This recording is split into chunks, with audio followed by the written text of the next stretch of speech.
Pessoal, um aviso rápido aqui antes de você começar o seu episódio. A gente está fazendo uma promoção em que a pessoa que tiver maior número de minutos ouvidos do TDC, ela vai ganhar um brinde. É naquela promoção, né, da retrospectiva do Spotify, né, Ju? Exatamente, Thiago. E o que é que vem nesse brinde? Olha, essa promoção é inédita, tá? Sim. Então a pessoa vai poder ganhar a blusa oficial do TDC, a caneca oficial do TDC, Tá. a caneta e o caderno. Tudo isso em casa. Ótimo. E o que é que precisa, né? Você, ouvinte, vai ter que compartilhar a sua retrospectiva, marcando o TDC. Lembrando que o perfil precisa estar aberto pra gente conseguir ver. E ao final desse período, a gente vai selecionar, né, a pessoa que tem o maior número de minutos ouvidos e essa pessoa vai receber esse kit em casa. Jô, eu tô sentindo que muita gente vai deixar rolando dormindo, tá? Mas tudo bem, vai ganhar quem tiver mais minutos ouvidos do TDC. E é isso aí, vamos ver, né? Agora que a promoção começou, agora eu tô ansiosa pelo resultado. Vamos nessa.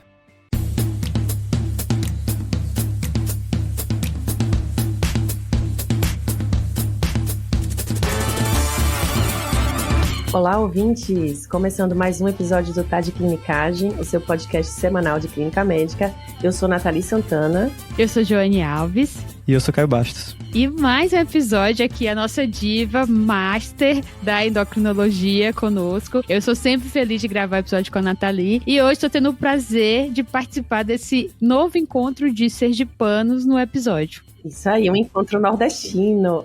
Sim, também. Exato. E de novo, para discutir um pouquinho da magia da adrenal, né? Então, essa glândula que a gente já discutiu bastante sobre incidentaloma. E já quero dizer que no episódio falamos que todo mundo via pelo menos um por mês. E desde lá até esse episódio agora, já vi 2, tá bom? Então, tô batendo a minha meta de um incidentaloma por mês. Tudo bem, Caio, mantendo aí.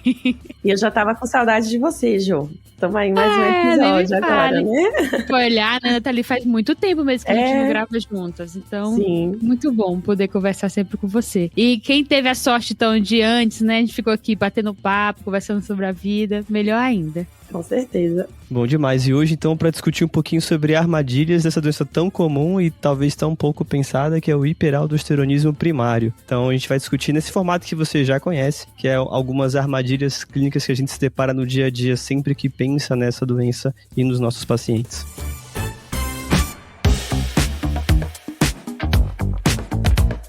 Então, acho que a gente pode começar a ir para a primeira armadilha, que é: devo pensar em hiperaldosteronismo primário apenas quando o potássio for baixo?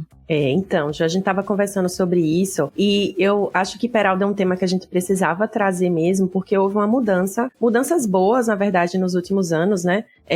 Sobre a abordagem do hiperaldo. A gente sabe que hiperaldo, se vocês forem ler em livros, né, mais antigos, você vai ver que é tão complicado o diagnóstico que meio que todo mundo na prática desanima, não consegue investigar e acaba que não pesquisa. Então, a gente já vê o movimento, né, das diretrizes, a europeia e agora da Endocrine Society também, trazendo a indicação de rastrear para todo mundo tem hipertensão, né? Rastrear para todos os hipertensos, na tentativa de trazer esse assunto à tona e de simplificar, como a gente vai falar aí ao longo do episódio. E a dúvida que ficava sempre é porque, classicamente, como o paciente com hiperaldo primário ele tem um aumento da aldosterona, ela vai agir lá do túbulo renal e vai causar, de maneira clássica, a hipocalemia. Então, ele vai reter mais sódio, que vai explicar a hipertensão, e vai causar hipocalemia. Então, de livro mesmo, o esperado são 2 situações. Ou o paciente chega para você hipertenso e já hipocalêmico, ou é aquele paciente que chega para você só hipertenso e quando você começa um diurético que tem uma chance maior de fazer hipocalemia, como a hidroclorotiazida, a clortalidona, até um pouquinho a furosemida, ele vai ficar hipocalêmico, o que não é normal em pacientes que não têm esse hiperaldo. Mas a dúvida que a gente está discutindo é porque tiveram 2 sociedades super recentes, uma da endócrina da ESC, que falaram, cara, esquece isso.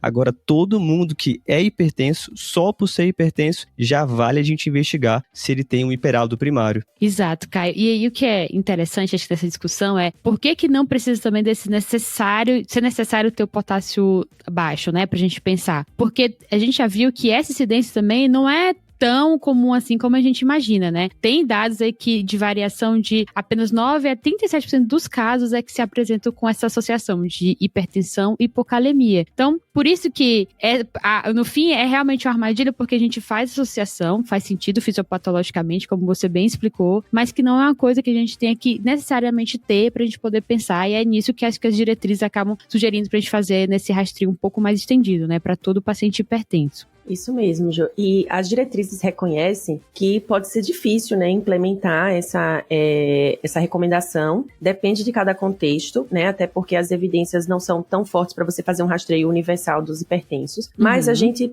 pode pensar que a prevalência é baixa de hiperaldo, mas a estimativa, à medida que a hipertensão vai ficando mais grave, a estimativa de prevalência é ainda maior, pode chegar a 30%, né, ou chegar até a 42% nos casos de hipertensos com fibrilação atrial. Então, não é uma doença para a gente negligenciar. Apesar da gente saber que tem dificuldades logísticas para a gente investigar em todos os hipertensos, é importante que a gente vá incorporando isso na nossa prática e, se for possível, que a gente faça, né, esse rastreio. É muito legal esse dado. Mas infelizmente não é consenso, né? Então o problema é que a diretriz nova de hipertensão americana, que é do American Heart Association, American College of Cardiology, eles fazem um pouco diferente, eles se baseiam ainda na ideia da gente fazer uma investigação com base em risco, que também não dá para dizer que está errado, porque a gente não sabe ainda qual é a custo-efetividade da investigação sistemática em quem é hipertenso. Então, para ficar claro para o ouvinte, se você puder fazer em todo mundo que é hipertenso, tem embasamento em diretriz, mas se não conseguir, talvez alguns dados chamem um pouco mais atenção. Então, como a Nathalie falou, hipertenso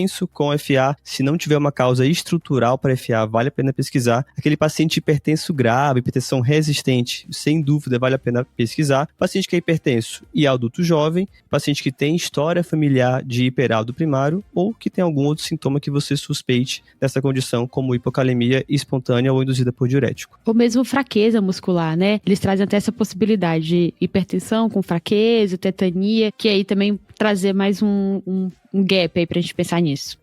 Isso, Jo, acaba sendo às vezes outro cenário de um paciente que dá entrada no pronto-socorro, né, com hipocalemia, com fraqueza, pensam até em causas neurológicas, e quando vê o potássio baixo, e aí vê que é hipertenso, descobre depois que era um hiperaldo. E outro ponto para a gente ressaltar essa importância da gente investigar mais, mesmo com todas essas preocupações de custo-efetividade, como o Caio mencionou bem, mas outro ponto é que a gente sabe que hiperaldo aumenta a mortalidade e aumenta a morbidade, né? Esse excesso de aldosterona vai ser muito ruim para o sistema cardiovascular, então mais um motivo para a gente lembrar de diagnosticar, né, e buscar essa condição.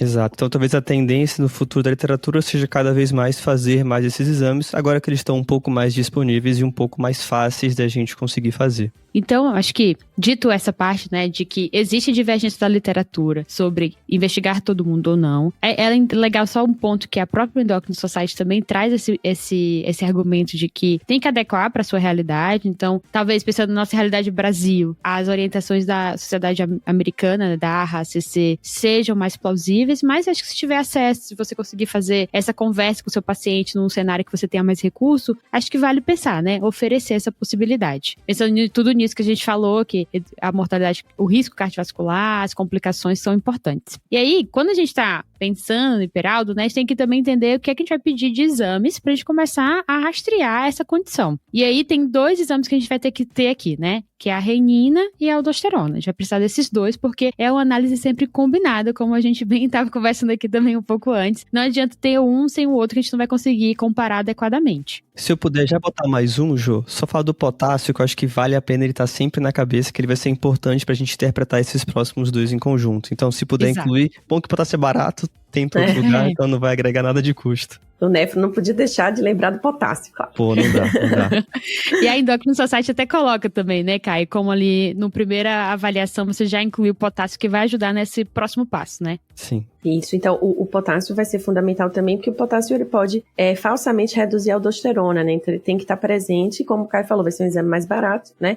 O que vai pegar aí em termos de custo-efetividade é a dosagem dos hormônios, a gente sabe que são mais difíceis, né, pelo custo maior. E aí só lembrando que em termos de método, a gente pode ter a dosagem direta da renina, né, que aí o nome do exame é renina ou renina direta, ou atividade plasmática de renina. que são 2 metodologias diferentes. Em geral, cada laboratório escolhe a sua dosagem. Você meio que pode pedir renina ou atividade plasmática de renina, vai depender do método que o laboratório está trabalhando, e os 2 podem ser usados. Só que em um você dosa a renina em si, e no outro você dosa indiretamente, vendo a atividade plasmática dela. Então a gente tem esses 2 exames, tanto da renina quanto a atividade da renina plasmática, que quase sempre são intercambiáveis, mas tem uma situação que vale a pena ficar atento, que é a paciente que usa anticoncepcional com o estrogênio. Que aí, nesses cenários, a gente deveria preferir dosar a atividade da renina plasmática ao invés da concentração direta da renina. Bem lembrado, Caio, especialmente porque se a paciente, a gente tem que ir um passo atrás e lembrar que essa paciente, se ela é hipertensa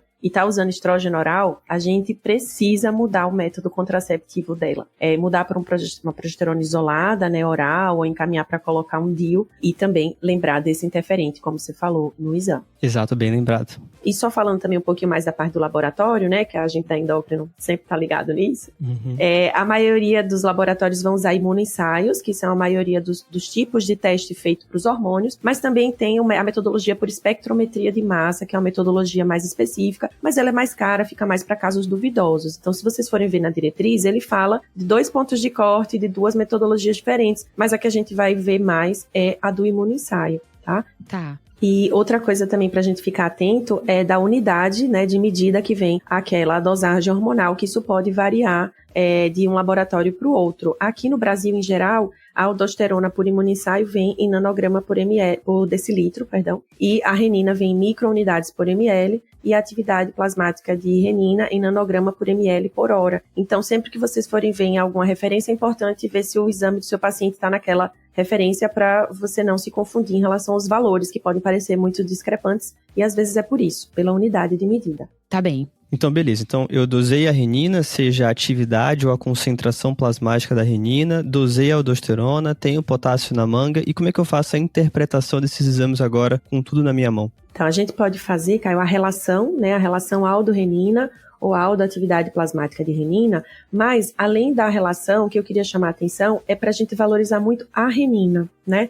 Só abrindo um parênteses sobre a parte hormonal, a gente lembra que a aldosterona, ela não é regulada por nada de feedback na hipófise, ela não tem nada a ver com isso, com a CTH, ela é produzida pelas adrenais, mas ela responde àquele sistema que a gente conheceu lá na fisiologia, o famoso sistema renina, angiotensina, aldosterona, né? Então vai ser a renina que vai controlar a produção de aldosterona. E no hiperaldo primário, toda vez que a gente fala em algo primário, em termos de glândula, a gente está dizendo que o problema está na glândula. Então a adrenal está produzindo um excesso de aldosterona de forma autônoma. E a forma que a gente encontra essa autonomia é vendo a renina baixa, né? Ou seja, a adrenal, ou por hiperplasia ou adenoma, o que for, está produzindo excesso de aldosterona, e a renina entendeu a mensagem e disse, olha, eu vou ficar aqui quieta que não está precisando de mim, então ela fica baixa. Então, além da relação, a gente precisa valorizar a renina. Uma renina suprimida, uma renina baixa, que a gente consideraria nessa unidade do Brasil de microunidades por ml, em geral uma renina abaixo de 4, né, ou uma atividade plasmática de renina menor que 0,3 nanogramas por ml por hora, a gente consideraria suprimida. Então, à medida que você pega uma renina baixa, suas antenas têm que ficar ligadas ali, a possibilidade de hiperaldo. Por quê? Porque você pode pegar uma aldosterona alta, se emocionar com aquela aldosterona, mas a renina tá alta também. Então, hiperaldo tá passando longe aí. Então, além da gente fazer a relação, dividir a aldosterona pela renina ou a aldosterona pela atividade, a gente tem que dar uma atenção especial a essa dosagem da renina. Fechado. Acho que isso é importante ter isso em mente, né, Natália? Exatamente porque acho que talvez tenha sido uma dúvida que todo mundo aqui já passou em algum momento, que é fazer isso dissociado e saber que a gente precisa avaliar isso em conjunto, né? Porque senão a gente não vai conseguir ter uma resposta final sem comparar a aldosterona com renina. E o esperado é bem isso que você falou, né? A gente vai esperar uma aldosterona aumentada com uma renina reduzida, suprimida, né? Pra gente pensar no diagnóstico, nessa hipótese, fortalecer nossa hipótese de hiperaldosteronismo primário. E lembrar que a aldosterona às vezes pode vir até no valor normal,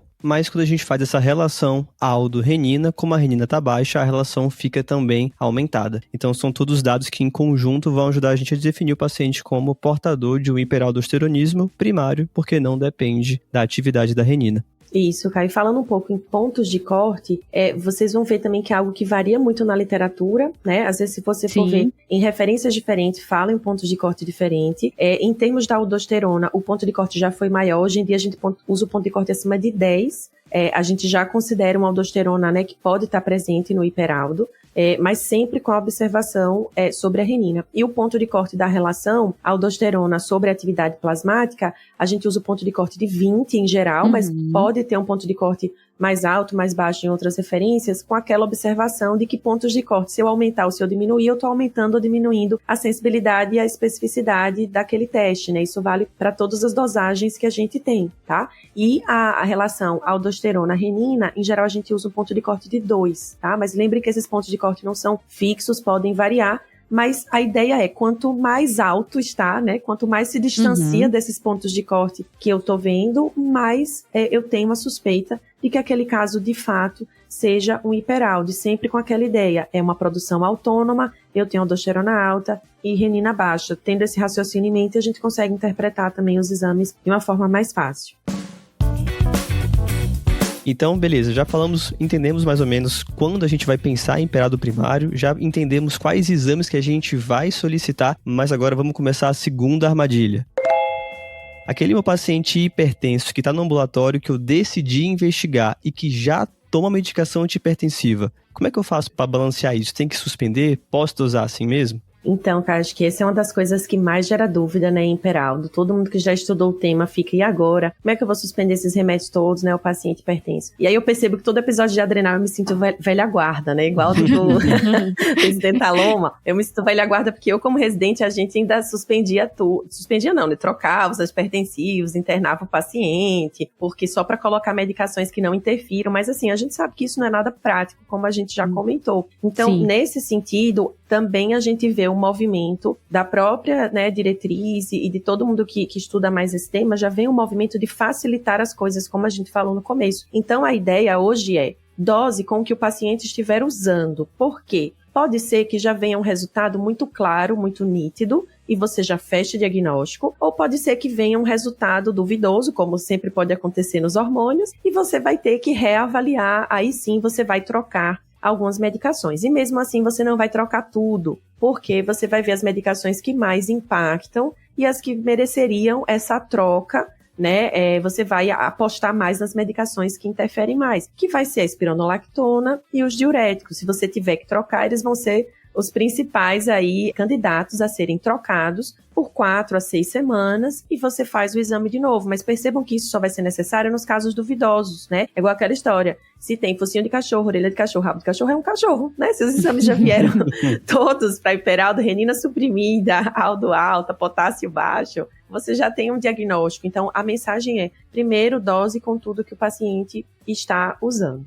Porque a questão é, dosei com tudo que ele tá usando, sabendo que existe a possibilidade disso estar enviesado. E mesmo assim o teste confirmou, não tem mais dúvida, né, Nathalie? Acho que essa é a grande ideia que a diretriz tentou resumir isso pra gente, né? Fica tranquilo que vai dar certo. Aí, no momento em que dosei e fiquei na dúvida, aí sim eu vou pensar em fazer esse manejo todo de antihipertensivos para repetir os testes e tentar reduzir esse viés. E aí, acho que o que vale a gente falar são aquelas medicações que tanto podem, acho que principalmente as que podem trazer o resultado falso negativo, né? Acho que essas são as que mais nos preocupam. Perfeito, Ju. Então, em relação aos falsos negativos, para facilitar para a gente lembrar, a grande maioria dos antihipertensivos, eles vão causar resultados falsos negativos. Os dois que podem dar falso positivo são beta-bloqueadores e clonidina, que não são medicamentos que a gente costuma usar inicialmente, né, para hipertensão. Principalmente no SUS, a maioria dos nossos pacientes vão estar com losartana, lodipina, hidrocloro, né, que são medicações que vão dar falso negativo. Inclusive, a espironolactona também está no grupo do falso negativo, porque ela desbloqueia a renina, ela aumenta a renina. Então, se a ideia se a gente está usando medicações que dão falso negativo e vem um resultado positivo, eu acredito mais ainda nesse resultado positivo, né? Sim. Então, e a diretriz, ela traz uma figurinha e depois a gente vai deixar a referência em que ela organiza isso, que você testa usando as medicações e depois você vai ver se é um cenário em que você tem uma medicação que pode dar falso positivo e você já nem tinha uma suspeita tão forte, aí você pode, por exemplo, se o paciente usa beta-bloqueador, você pode trocar a medicação e fazer um novo teste. tá? Mas se o seu paciente já tem um quadro muito típico, você usa medicações que você esperaria um falso negativo e esse teste vem positivo, aí você vai acreditar ainda mais nesse diagnóstico. Então, e essa diretriz é bem legal, a gente está elogiando bastante ela e vale aqui o ponto, né, que ela é super recente, foi agora publicada em julho desse ano, em 2025, então tá super fresco. E ela divide a estratégia entre mínimo manejo e o manejo ideal das medicações, e ela fala que se for necessário vai parar antagonista mineralocorticoide, idealmente 4 semanas antes do teste, e as demais, né, beta-block, o bloqueador central, alfa-bloqueador, 2 semanas antes do teste. Que aí a gente vai tentar optar por drogas, né, que tenham o mínimo efeito ali, se for necessário, para você manter o controle pressórico do seu paciente nesse período, né? Que aí acho que na nossa realidade acaba que a hidralazina é uma excelente opção, mas também pode ser os bloqueadores de canal de cálcio não dinopiridínicos, que também não vão interferir nos testes. Exato, então na dúvida se o paciente ficou ali na meiuca dos resultados, mas você acha que é muito hiperaldo, vale a pena suspender as medicações, as que mais têm associação. Então, de novo, para ficar bem claro, espironolactona sem dúvida é a principal, diuréticos tiazídicos também, e aí repetir os exames para confirmar se de fato agora, sem esses confundidores, o resultado parou de ficar duvidoso e ficou mais claramente sugestivo de um hiperaldo primário. Ótimo. Acho que agora, dito isso, né, a gente vai para a terceira armadilha, que é: preciso realizar o teste de supressão de aldosterona em todos os pacientes que eu estou suspeitando que realmente tem hiperaldosteronismo primário? Então, Jo, essa era outra dúvida forte, né? Porque esses testes, além deles serem mais complexos, eles não são facilmente encontrados na prática. E alguns testes, como a gente estava comentando, às vezes ficam clinicamente inviáveis, né? Como o teste da infusão salina, em que você tem que infundir 2 litros de soro, né, em algumas horas, em 4 horas, e às vezes é um paciente já com IC que não vai tolerar esse volume. Então, na prática é muito difícil fazer esses testes. E a gente percebe que a diretriz da Endocrine Society, a gente vai discutir mais à frente o manejo já na próxima armadilha, mas eles colocam que se o paciente for para tratamento medicamentoso, ele nem precisaria fazer esses testes, né? Então, esses testes vão ficar para situações duvidosas, essas situações em que a aldosterona e a renina não fecharam o diagnóstico, ficaram em valores limítrofes, trocou medicação. Então, situações em que você precisa confirmar o diagnóstico de hiperaldo, você vai utilizar esses testes. Então, não precisariam ser feitos para todos os pacientes. Ótimo, Nathalie. Acho que simplifica muito dessa parte da investigação, né, dos pacientes. E acho que um dado interessante, acho que é nos casos em que eu vou precisar, né? Acho que a grande maioria vai entrar nesse cenário de que não precise, mas naqueles em que eu realmente ainda tenho uma suspeita, eles deram até uma sugestão, acho que diferente, né, em relação à avaliação, que eles estão indo muito mais no sentido de a gente pensar em avaliar a lateralização da aldosterona, dessa hiperprodução de aldosterona, para aí sim definir qual vai ser o próximo passo que a gente vai falar já na próxima armadilha. Claro, porque aí a dúvida é: o paciente ele pode ter um hiperaldo porque as 2 glândulas estão produzindo, meio que mais ou menos simetricamente, ou então porque é só um lado, uma adrenal, que está produzindo um pouco a mais essa aldosterona. Então a ideia seria você tentar descobrir qual dos 2 lados seria, porque isso pode ter implicância muito clara no manejo desse paciente. Bom, e esses testes dinâmicos, gente, eles não estão na nossa prática, né? Não, eles são mais específicos mesmo, mais a gente da especialidade da endócrino que sabe.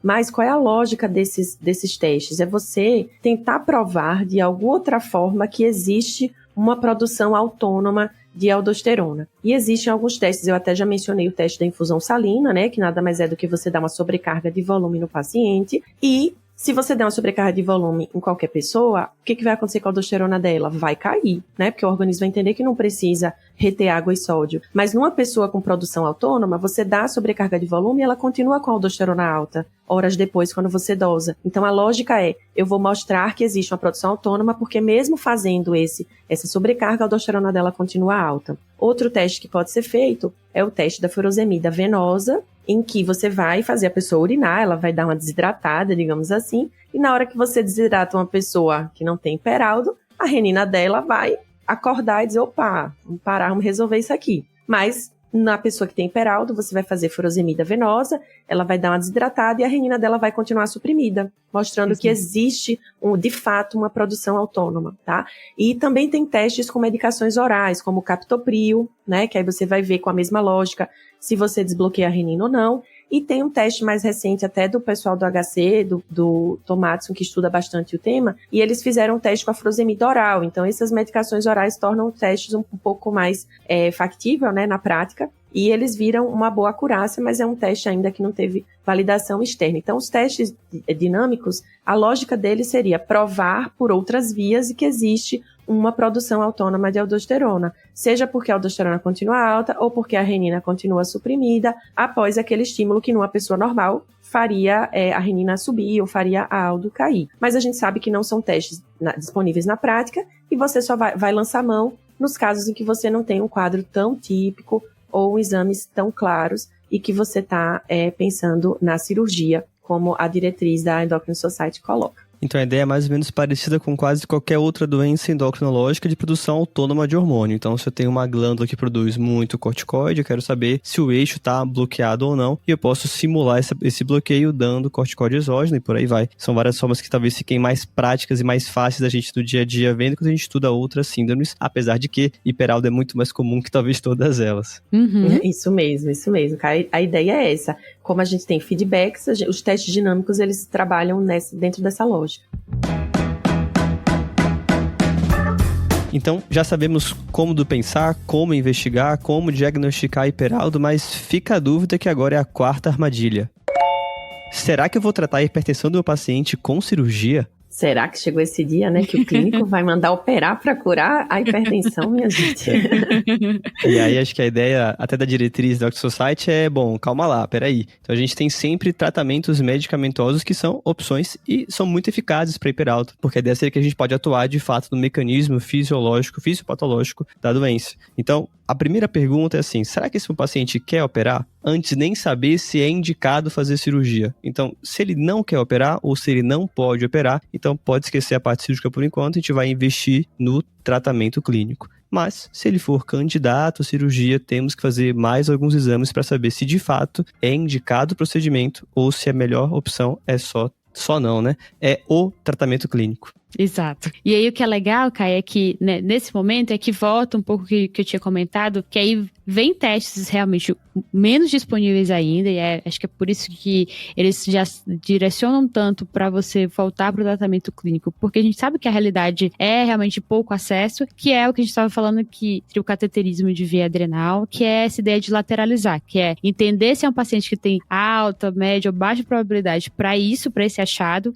ou seja, uma só das glândulas é que é a produtora, e essa glândula é a que seria submetida à cirurgia. Então, para a gente chegar nessa resposta, a gente tem esse meio do caminho em saber se realmente tem risco de ter lateralização, e se tiver, e o paciente, né, a gente já considerou como paciente elegível porque tem baixo risco, ou porque a situação clínica dele é muito complexa, ou seja, a hipertensão é muito descompensada, apesar do tratamento já otimizado, aí acho que realmente a cirurgia acaba sendo a saída. E aí talvez a ideia seria que o paciente que ele tem um risco maior de ter lateralização, o que quer dizer isso? Que só uma glândula está produzindo, geralmente é aquele paciente que tem aquele hiperaldo mais clássico. Então o paciente que tem um risco mais alto é aquele que está hipocalêmico, que tem uma renina ou uma atividade da renina muito baixos e que tem uma aldosterona mais alta. Esse, você de fato fica mais tendencioso a achar que é só uma das glândulas. Já aquele paciente com uma hiperplasia bilateral, geralmente é um quadro um pouco mais tranquilo. Então, o potássio não está baixo, a aldosterona não é tão alta e a relação também não vai ser tão alterada assim. Então, nesse paciente de baixo risco para lateralização, o que você pode fazer é, cara, se não está tão grave assim, para a gente valer a pena a gente gastar tanto tempo investigando, dá para tratar só com medicação, e aí, sem dúvida, a espironolactona é o padrão ouro para esse paciente. Então, já aquele paciente que os exames estão mais altos, a gente, a chance de ser, de fato, só um lado produzindo a aldosterona, vale a pena seguir para a investigação, e o do meio do caminho fica na dúvida, a gente tem que sempre individualizar o paciente. Isso, cara. Então, assim, no manejo do hiperaldo, a gente tem duas dois pontos importantes para a gente refletir. A gente tem um tratamento medicamentoso que é fácil, barato, já é uma medicação até que a gente já usa mesmo, até no contexto da hipertensão, sem ser hiperaldo, que é a nossa querida espironolactona, né? A gente vai falar um pouquinho dos efeitos colaterais que ela pode ter, mas enfim, é uma droga que a gente tem um manejo fácil, então tem esse ponto aí positivo para o tratamento medicamentoso. E a grande questão da gente mandar o paciente para a cirurgia é justamente o nosso outro episódio, 293, de incidentaloma, que os incidentalomas são muito comuns, né? Exato. Especialmente à medida que o paciente envelhece, né? Então, assim,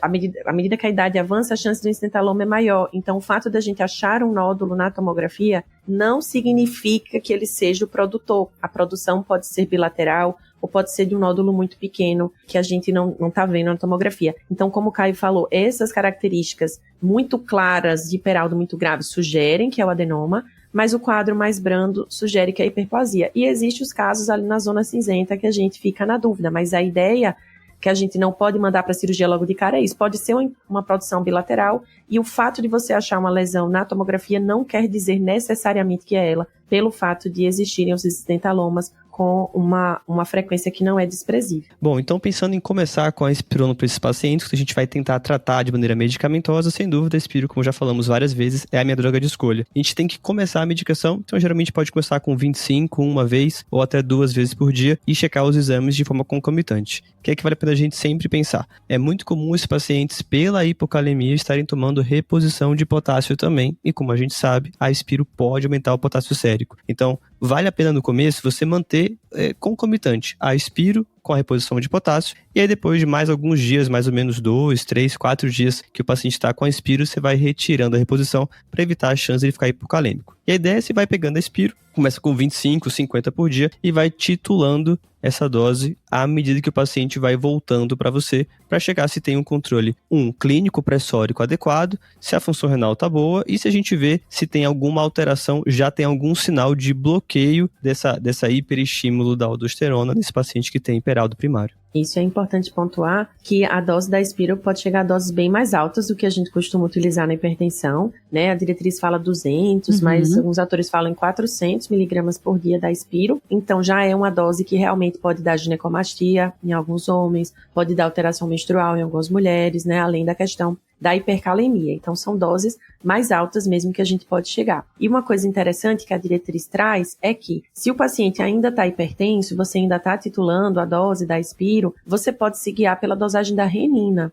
né? Agora, não com o objetivo de diagnóstico, a renina com o objetivo de você ajustar a sua terapêutica, né? Você vai ver se essa renina já está desbloqueada, ou seja, se ela já está mais elevada do que ela estava antes, especialmente acima de 1, atividade plasmática de renina acima de 1, porque aí você vai ver que o seu tratamento está sendo adequado, que você realmente está conseguindo bloquear os receptores de aldosterona com aquela medicação. E aí na falta ou da espirona, ou mesmo nessa situação em que o paciente tem os efeitos colaterais, né, que acaba que a ginecomastia muitas vezes é um ponto que de necessidade de a gente trocar de tratamento, uma opção é a plerenona. O grande ponto é ainda a parte financeira, né, que enquanto a espironolactona a gente tem disponível no SUS, é uma medicação bem mais barata, e a plerenona que ainda não está disponível no SUS, mas ela tem um valor aí por volta de R$70, aí na maioria dessas grandes redes de farmácia. E a diretriz sugere uma dose inicial de 25 a 50 miligramas 2 vezes ao dia, chegando até 200 miligramas 2 vezes ao dia.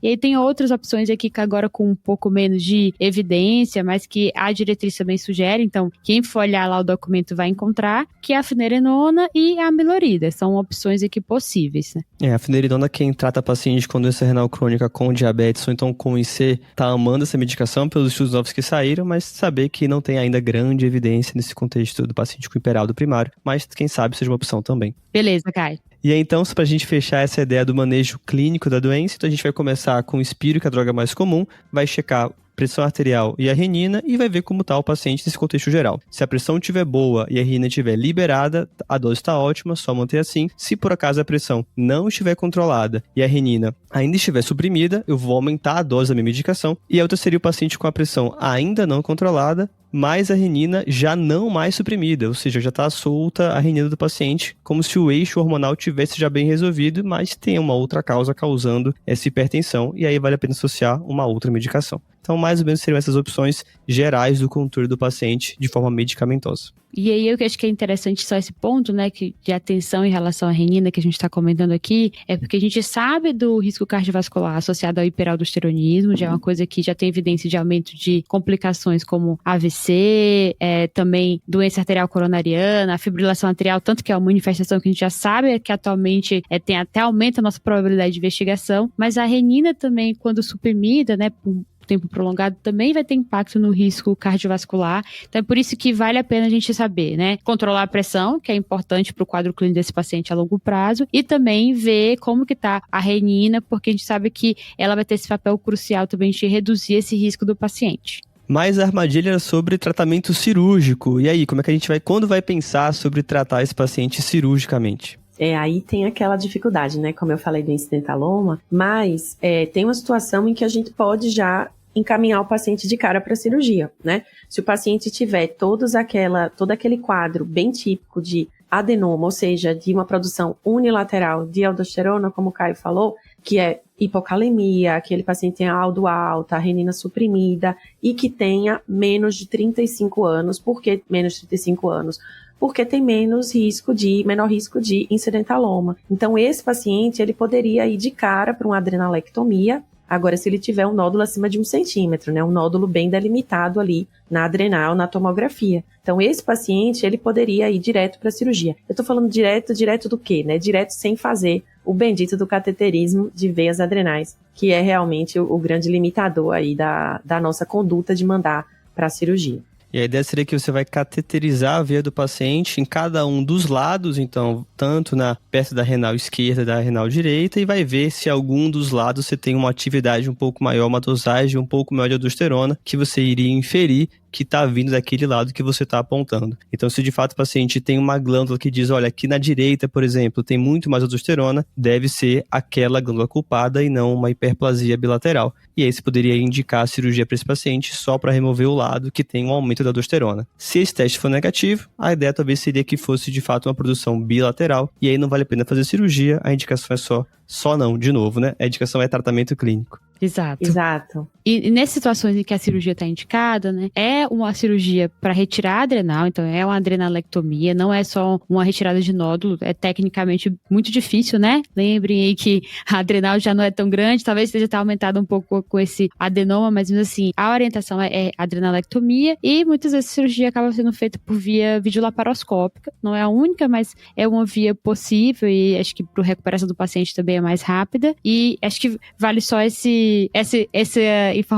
curiosidade, a título de informação. Mas, assim, o problema é que o cateterismo não é um procedimento fácil da gente conseguir. Ele é feito por radiointervenção, né, tipo um cateterismo cardíaco, mas poucos centros fazem, né? A cateterização da veia adrenal, especialmente a direita, se eu não me engano, é mais difícil. Então, a pessoa que está fazendo o procedimento tem que ter uma curva de aprendizado, ela tem que fazer vários e não é um procedimento comum. Então, é muito difícil da gente conseguir realmente que o paciente faça um cateterismo de veias adrenais. E quando a gente dosa a aldosterona, como o Caio explicou, dosa a aldosterona das duas veias para ver se está lateralizando, a gente também dosa o cortisol, que a gente faz uma relação aldosterona-cortisol. O cortisol vai ser, digamos, o nosso balizador, a constante, já que é uma coisa que está sendo produzido pelas duas adrenais. Mas guarda essa informação do cortisol, que daqui a pouco eu vou comentar uma coisa sobre ele. Mas seria a forma da gente ver se está lateralizando, e exceto nesses casos dos pacientes mais jovens. Mas a falta do acesso ao cateterismo, muitas vezes vai fazer com que a gente vá para o tratamento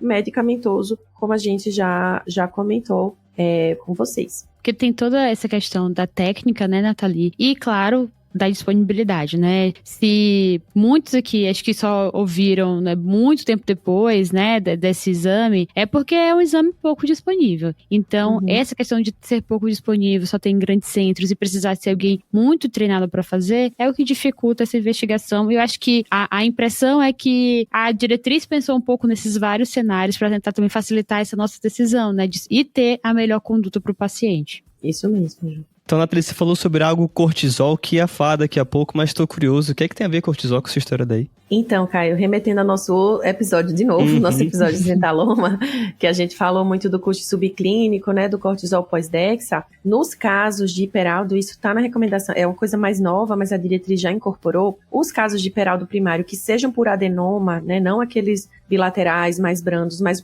os por adenomas, produção unilateral, a gente tem a recomendação de dosar o cortisol pós-Dexa também, além da dosagem da aldo e da renina. Então, isso também está junto do que a gente já discutiu. A gente já tinha falado que nos incidentalomas a gente dosa, né, o cortisol pós-Dexa, mas se esse nódulo de adrenal produzir aldosterona, também merece a dosagem do cortisol pós-Dexa, só lembrando que é você dar 1 miligrama de dexametasona na hora que a pessoa vai dormir, entre 11 horas, meia-noite, e coleta o cortisol basal às 8 da manhã no dia seguinte, e o normal é ficar abaixo de 1,8, tá? Isso é o normal, é suprimir, né, numa pessoa normal. Se não suprimir, isso sugere que aquele nódulo, apesar de benigno, além de produzir aldosterona, ele também produz um excesso de cortisol, mas é um excesso discreto, por isso que é um Cushing subclínico, né? Ele não vai ter aquele fenótipozão de Cushing que a gente conhece. E isso é muito importante porque, como o Jô falou, que a cirurgia vai ser uma adrenalectomia. Se esse nódulo, além de produzir o excesso de aldosterona, ele produz cortisol, na hora que tira essa adrenal, a outra adrenal pode estar suprimida. Então, precisa repor corticoide, né? Precisa repor corticoide no pós-operatório, se houver também uma produção autônoma de cortisol, além da aldosterona, tá? A outra adrenal vai se recuperar, tranquilo, mas até ela se recuperar, precisa fazer uma reposição de corticoide. Então, tem essa importância prática. A outra importância prática é que essa secreção autônoma de cortisol, ela também piora os aspectos metabólicos, que nem a aldosterona, risco de diabetes, hipertensão, obesidade, elas meio que estão juntas nesse fenótipo metabólico. E o outro ponto é aquilo foi o que eu comentei, Caio, do cateterismo. Se você tiver uma produção autônoma de cortisol, você tem cortisol a mais sendo produzido por aquele nódulo de um lado só. E se você usa essa dosagem de cortisol como seu balizador nos cálculos na hora do cateterismo, isso vai atrapalhar. Então, é uma informação importante para não atrapalhar os cálculos com a dosagem lá do cateterismo. Então, tem essas implicações. Mas a mensagem é, gente, tem hiperaldo por produção unilateral por um adenoma, peça um cortisol pós-Dexa, pós 1 miligrama de Dexa, o ponto de corte é 1,8, para ver se esse nódulo produz excesso de cortisol também. Não esperem o fenótipozão de Cushing, tá? Vai ser subclínico se existir. Mais uma clinicagem da Nathalie. Exato. Se quiser saber mais, vai lá no episódio 293, que a gente fala bastante sobre a abordagem do estentaloma adrenal. Isso mesmo. E aí fica mais uma dica também, que um episódio bem antigo, tá? Episódio 77, pra quem quer saber um pouco mais de outras situações, né, que levam à hipertensão secundária, a gente tem um caso clínico que a gente discutiu um pouco mais. Acho que é pra quem quer dar um passo atrás, né? Ainda pensar em causas antes de chegar no que a gente já tá chegando, que é uma causa mais direcionada, que é pensar em hiperaldosteronismo primário. Show de bola. E aí, pessoal, claro, né? A gente falou de vários exames aqui que a gente comentou que não é do dia a dia, não é da prática comum, e realmente é uma condição que a gente sabe que precisa pensar, que a gente já entendeu aí que tem uma prevalência talvez maior do que a gente até imagina, ou seja, maior do que a gente realmente pensa, e no momento que a gente vai para testes que ficam mais duvidosos, né? Eu suspeitei, o meu teste não veio num valor aí talvez indeterminado, ou eu não sei se eu comecei a tratar esse paciente e ele não tá tendo a resposta esperada, né, de controle pressórico, ou em relação a outras comorbidades que às vezes podem vir em conjunto, ou preciso fazer uma investigação a mais, né? Acho que vai ter que ir pro cateterismo de veias adrenais, pesquisar se tem algo de algum nódulo único ou não. É um momento mesmo de acompanhamento com um especialista, né? Considerando que muitas vezes a gente vai precisar de dados e de interpretações que o especialista vai estar capacitado para isso. Exato, lembrar que o paciente ele pode não fechar claramente o hiperaldo e lembrar que nem tudo que reluz é ouro, nem todo paciente hipertenso hipocalêmico tem hiperaldo. Existe Lidl, existe Gitman, que não vai estar tão hipertenso assim, mas aqui vai longe, então talvez fica para um outro episódio, causas de hipocalemia e hipertensão que não são hiperaldo. Massa, Boa, Caio. Abrir um pouco mais esse leque, né? Exato. Mas lembra primeiro, vou puxar a sardinha, lembra primeiro de hiperaldo, que é mais comum, muito hein? mais comum, muito mais comum. Então, assim, a gente encerra nossas armadilhas sobre hiperaldo. E agora a gente vai para os nossos salves, né?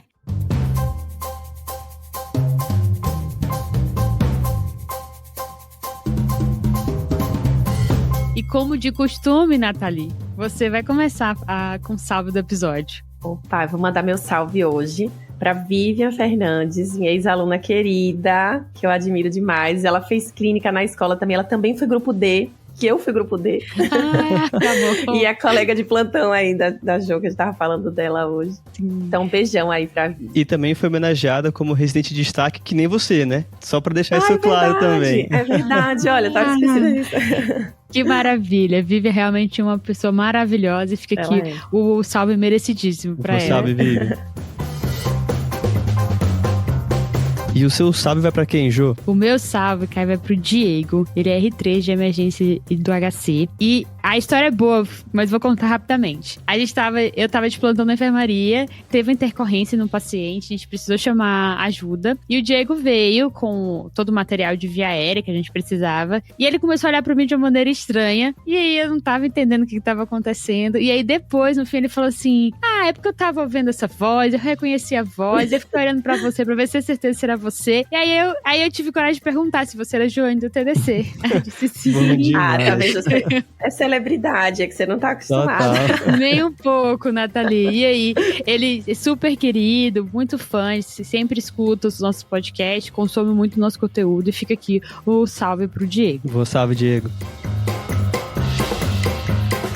E o seu, Caio, pra quem vai? Bom, o meu salve, a história também é muito boa, tá? É pro Paulo César Lopes, que São Sebastião do Paraíso, lá em Minas Gerais, que ele é colega nefrologista e que o filho dele, que fez clínica no HC aqui da USP, que indicou pra ele o podcast. E a história é que sempre que ele vai pra alguma outra cidade perto trabalhar, em centros diferentes, ele ia sempre ouvindo tá de clinicagem no carro no caminho. Então tenho certeza que a viagem era muito melhor assim. Então, Paulo, grande abraço e tamo junto. Um abraço, Paulo.